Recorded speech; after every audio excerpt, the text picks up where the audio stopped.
GS centre math solution YouTube channel में आप सभी का स्वागत है।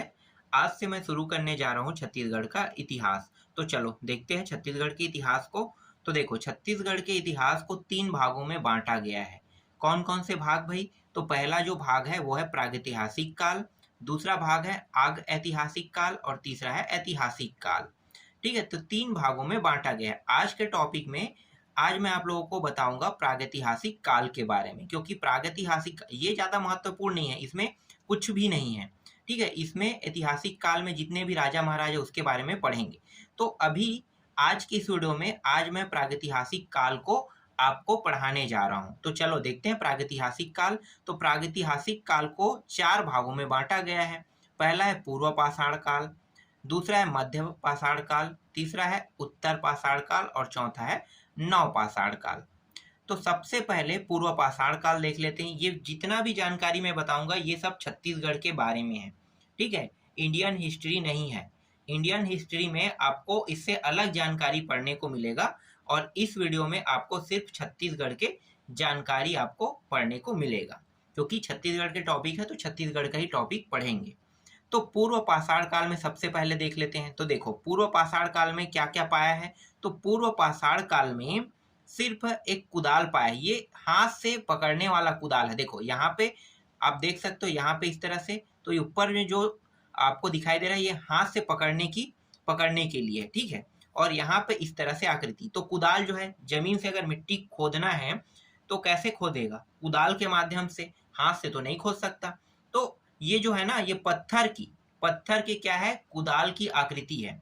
ठीक है, उस समय लोहे का ज्ञान उन्हें नहीं था, धातुओं का ज्ञान ही नहीं था। तांबा, सोना, चांदी इनके बारे में उन लोगों को पता नहीं था। तो उस समय वो लोग क्या करते थे, पत्थर का ही हथियार बनाते थे या पत्थर का औजार बनाते थे। ठीक है, पत्थर का औजार बनाते थे। तो ये पत्थर का औजार है, क्या है, कुदाल है। जमीन से मिट्टी अगर उसे खोदना है तो इस औजार के माध्यम से जमीन से मिट्टी खोदते थे। और ये जो कुदाल पाया है, पत्थर का जो कुदाल है, कहाँ पे पाया गया है? महानदी घाटी और सिंघनपुर घाटी में पाया गया है। महानदी घाटी और सिंघनपुर में पाया गया है। ये दोनों जो है रायगढ़ जिले में पड़ता है। मध्य पाषाण काल में सिर्फ पत्थर से, ठीक है, पत्थर के बने हुए कुदाल बस यहाँ पे पाया गया और कुछ नहीं। और पाया कहाँ है अगर पूछा जाएगा आपसे तो महानदी घाटी और सिंघनपुर में पाया गया कहेगा, और जिला पूछेगा तो रायगढ़ जिला में। इसके बाद देखो मध्य पाषाण काल में आते हैं। मैं सब चीजों का आकृति पहले से बना दिया हूँ, तो आकृति से क्या है कि जो डाउट रहता है ना वो डाउट नहीं होगा अब, क्योंकि एकदम स्पष्ट हो गया यहाँ पे कि क्या चीज कहाँ पे पाया जा रहा है और उसकी आकृति कैसी दिखती है, इसको भी मैं आपको बता रहा हूँ। तो देखो मध्य पाषाण काल में आते हैं। तो मध्य पाषाण काल में ये देखो एक छिपकिली है। छिपकिली जैसे मैंने आकृति बनाने की कोशिश किया है, तो लगभग आप इसे देख सकते हो छिपकिली जैसा ही दिखाई दे रहा है। तो ये एक छिपकिली है। तो ये जो छिपकिली है ये लाल रंग की छिपकिली है। ठीक है, अब लाल रंग मेरे पास पेन नहीं था तो मैंने इसे लाल तो नहीं किया, लेकिन आपको क्या समझना है, छिपकली और कहीं नहीं प्राप्त हुआ है, बस यहीं बस प्राप्त हुआ है। और उसका जो कलर है वो कौन सा कलर है? लाल रंग का। तो मध्य पाषाण काल में छिपकली प्राप्त हुआ था और छिपकली का कलर था लाल रंग की छिपकली था। उसके बाद घड़ियाल। देखो घड़ियाल की आकृति आप देख सकते हो। घड़ियाल जो होता है ना ये मगरमच्छ जैसे होता है, लेकिन मगरमच्छ नहीं होता है, मगरमच्छ जैसे होता है। और ये जो है ना एक प्रकार से उसके जो दांत होते हैं वो कटीले होते हैं, कांटे जैसा होता है। ठीक है, एक समुद्र में मछली पाया जाता है जिससे इलेक्ट्रिक वेव निकलता है, वो भी उसकी भी आकृति जो है ना, उसके जो मुंह की आकृति है वो घड़ियाल के मुंह की आकृति जैसा होता है। देखो इस तरह से सुंडा टाइप से रहेगा इस तरह से, और यहाँ पे ये कांटा बना रहेगा, छोटा छोटा कील। तो ये मगरमच्छ जैसा दिखाई देगा लेकिन मगरमच्छ नहीं है। ठीक है, घड़ियाल को आप लोगों को अगर देखना है तो गूगल में सर्च मार लेना, घड़ियाल की आकृति आपको दिखाई दे देगा। ठीक है, तो घड़ियाल कैसे दिखता है पता चल गया, ये मध्य पाषाण काल में पाया जाता था। इसके बाद देखो कुल्हाड़ी है। तो कुल्हाड़ी की आकृति मैंने कुल्हाड़ी जैसे बना दिया है। तो कुल्हाड़ी भी मध्य पाषाण काल में पाया गया। इसके अलावा सांभर जीव भी प्राप्त हुआ। ठीक है, सांभर जो जीव है ना, ये सांभर हिरन जैसे दिखाई देता है, हिरन तो नहीं है, हिरन जैसे दिखाई देता है। हिरन का कलर अलग है, सांभर का कलर अलग होता है। ये भूरे रंग का होता है।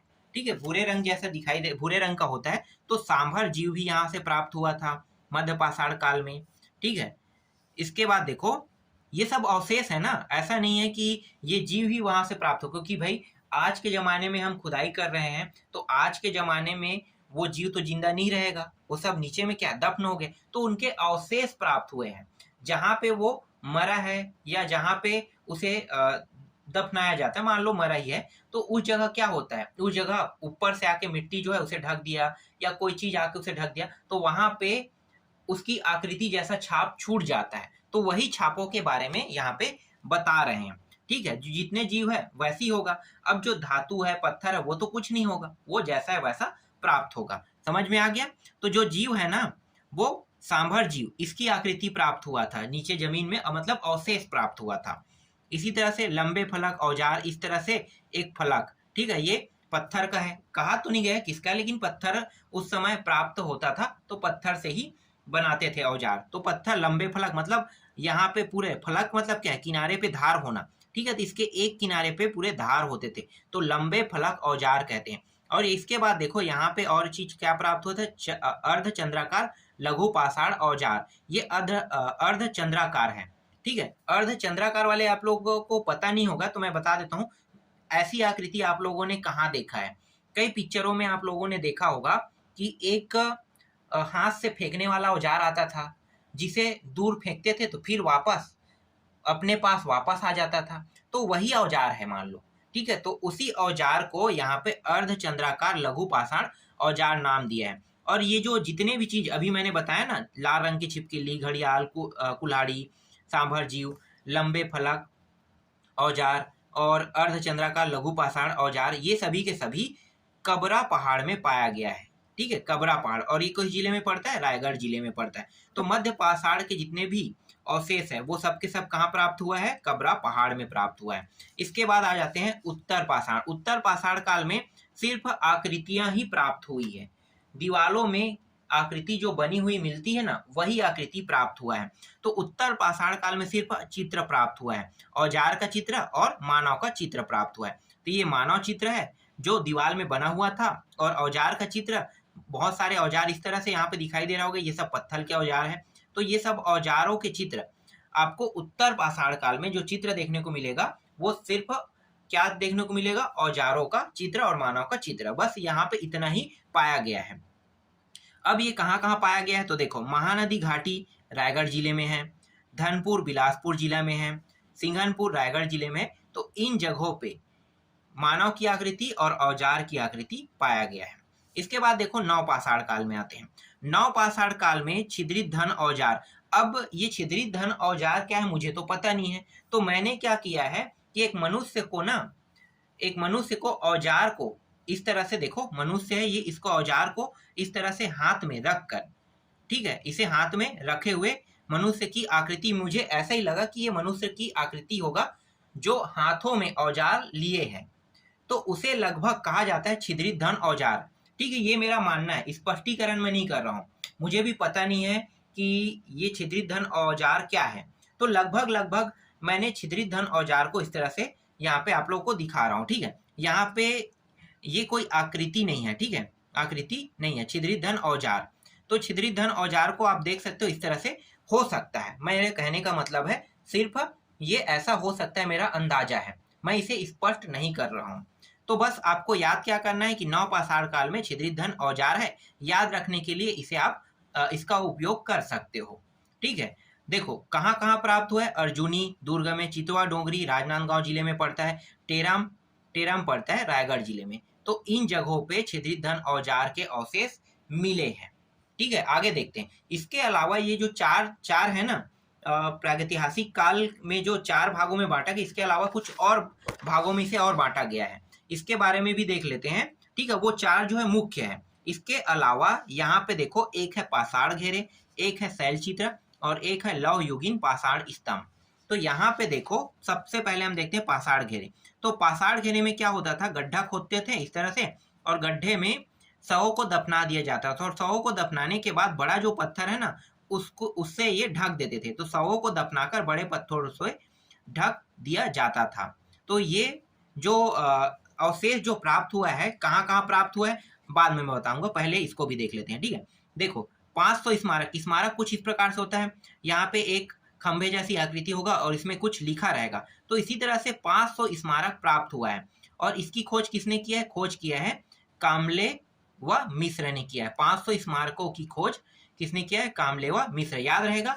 अब आते हैं शवों को दफनाकर मतलब शवों को दफनाकर बड़े पत्थरों से ढक दिया जाता है। तो इसके जो अवशेष है कहाँ से प्राप्त हुए? करही भदर से, चिरचारी से, सोरर से प्राप्त हुआ। इसके बाद देखो ये तीनों जो है ना बालोद जिले में पड़ता है। किस जिले में पड़ता है? बालोद जिले। और ये जो गढ़धनौरा है ये कोंडागांव जिले में पड़ता है। तो कोंडागांव जिले से भी इसके अवशेष प्राप्त हुए पाषाण घेरे के। समझ में आ गया? आगे देखते हैं। इसके बाद देखो शैल चित्र में आते हैं। शैल चित्र, तो सर्वाधिक शैल चित्र, सर्वाधिक शैल चित्र मतलब यहाँ पे देखो कुछ आकृति है। तो आकृति सबसे ज्यादा आकृति ना सर्वाधिक शैल चित्र। तो यहाँ पे मैं कुछ चित्र बनाया। तो ये सर्वाधिक शैल चित्र चित्र वाले टॉपिक में पाया गया। कहाँ कहाँ पाया गया इसके बारे में बताऊंगा अभी। इसके अलावा चित्र और भी चित्र पाया गया, जैसे कि मानव की आकृति, सीढ़ी, आखेट करता हुआ मनुष्य। आखेट मतलब शिकार करता हुआ मनुष्य। ठीक है। तो इसकी जो आकृति, ये सब दीवार में बना हुआ आकृति है ना। तो दीवार में बने हुए जो आकृति है इस तरह से पाया गया है, इसके बारे में यहाँ पे जिक्र किया गया है। तो ये मानव की आकृति पाया गया है, सीढ़ी की आकृति पाया गया है, आखेट करता हुआ मनुष्य मतलब शिकार करता हुआ मनुष्य की भी आकृति दीवार में पाया गया है।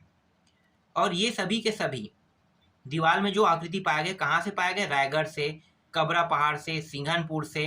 ठीक है। ये कबरा पहाड़ और सिंघनपुर दोनों रायगढ़ जिले में पड़ता है और चितवा डोंगरी जो है ये राजनांदगांव जिले में और दुर्ग में भी पाया गया। अर्जुनी वाला जो जगह है ना वहां पे इसकी आकृति पाया गया है। जो जो यहाँ पे बताया गया शैल चित्र में, ये सब कहाँ कहाँ पाया गया है? रायगढ़ में, कबरा पहाड़ में, ये कबरा पहाड़ सिंघनपुर रायगढ़ जिले में पड़ता है, चितवा डोंगरी राजनांदगांव जिले में पड़ता है और दुर्ग अर्जुनी वाला एरिया है, अर्जुनी दुर्ग में पाया गया है। इसके बाद देखो लौह युगीन आते हैं। ठीक है। तो लौह युगीन में देखो लौह युगीन पाषाण, लौह युगीन पाषाण स्तंभ। तो यहाँ पे लोहे के औजार पाया गया है। लौह युगीन सभ्यता में अगर आते हैं तो लोहे की सभ्यता में या धातु सभ्यता भी बोल सकते हो। ठीक है। तो धातु सभ्यता में आते हैं तो लोहे के औजार प्राप्त हुए। इस प्रकार से कुदाली पाया होगा।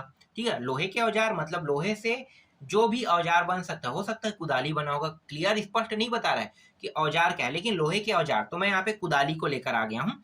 ठीक है। तो लौह युगीन में लोहे का औजार पाया है। मृत भांड, मृत भांड जो है इसको आप जानते हो? नहीं जानते हो। तो मृत भांड कई बार यूज होता है लेकिन हम मृत भांड को नहीं जानते हैं। मृत भांड मतलब समझ सकते हो एक प्रकार से मटका। ठीक है। मटका को मृत भांड भी कहते हैं। बड़े बड़े जो क्या बोलते हैं, कढ़ाई, सॉरी कढ़ाई नहीं, पानी रखने के लिए जो हंडा होते हैं ना उसको भी मृत भांड कह सकते हो आप लोग। तो मृत भांड जो है एक प्रकार से करची जैसा होता है। ठीक है। समझ में आ गया? तो ये क्या है? मृत भांड है। इस प्रकार से मृत भांड की आकृति होती है। इसके बाद लोहे का पात्र भी यहाँ पे पाया गया है। तो लोहे का पात्र इस प्रकार से मैं बना दिया हूँ। लौह प्राप्त लौह युगीन मतलब लौह युगीन सब पाषाण स्तंभ में पाया गया है। अब ये कहाँ कहाँ से मिला है इसके बारे में देख लेते हैं। तो ये सभी बालोद जिलों में पड़ता है। करही भदर, चिरचारी, सोरर, ककरा भाटा। ठीक है। तो इन जगहों में लौह युगीन पाषाण स्तंभ पाया गया है। इसके अलावा धनौरा है, कोंडागांव जिले में पड़ता है। सरगुजा में जोगीमारा गुफा और सीता बेगरा गुफा है, यहाँ भी लौह युगीन पाषाण स्तंभ पाया गया है। याद रहेगा, चित्र के साथ मैंने आपको यहाँ पे पूरी की पूरी जानकारी यहाँ पे प्रोवाइड करा दिया। इसके अलावा कुछ विशेष जानकारी है। तो देखो विशेष जानकारी को भी देख लेते हैं। यहाँ पे देखो प्राचीन गुफा जो है सिंघनपुर में। ठीक है। प्राचीन गुफा जो है, सबसे प्राचीन गुफा छत्तीसगढ़ की सबसे अगर प्राचीन गुफा कहेगा तो नाम क्या बताना है आपको? सिंघनपुर बताना है। सबसे प्राचीन गुफा सिंघनपुर। अगर ऑप्शन में सिंघनपुर ना रहे तो दूसरे नंबर में आता है कबरा पहाड़। तो आंसर में दूसरे नंबर में कबरा पहाड़ है, कबरा पहाड़ को लेना। इसके बाद सर्वाधिक जानकारी, ठीक है, सबसे ज्यादा जानकारी कबरा पहाड़ से मिला है। ठीक है। सबसे ज्यादा जानकारी कहाँ से मिला है? कबरा पहाड़ से। मतलब ये जो अभी मैं आपको पढ़ा रहा हूँ ना प्रागैतिहासिक काल में सबसे ज्यादा जानकारी जो है कबरा पहाड़ से मिला है। सबसे लंबी गुफा बोतलदा की गुफा है। सर्वाधिक शैल चित्र रायगढ़ जिले से मिला है। शैल चित्र की खोज सर्वप्रथम एडरसन ने किया है, 1910 में किया था। नव पाषाण काल की सर्वप्रथम जानकारी रमेंद्र नाथ मिश्र व डॉक्टर भगवान सिंह ने दिया था। ठीक। तो इस तरह से मैंने आपको पूरा का पूरा प्रागैतिहासिक काल पढ़ा दिया है। इसके बाद मैं आपको अगले टॉपिक को पढ़ाऊंगा।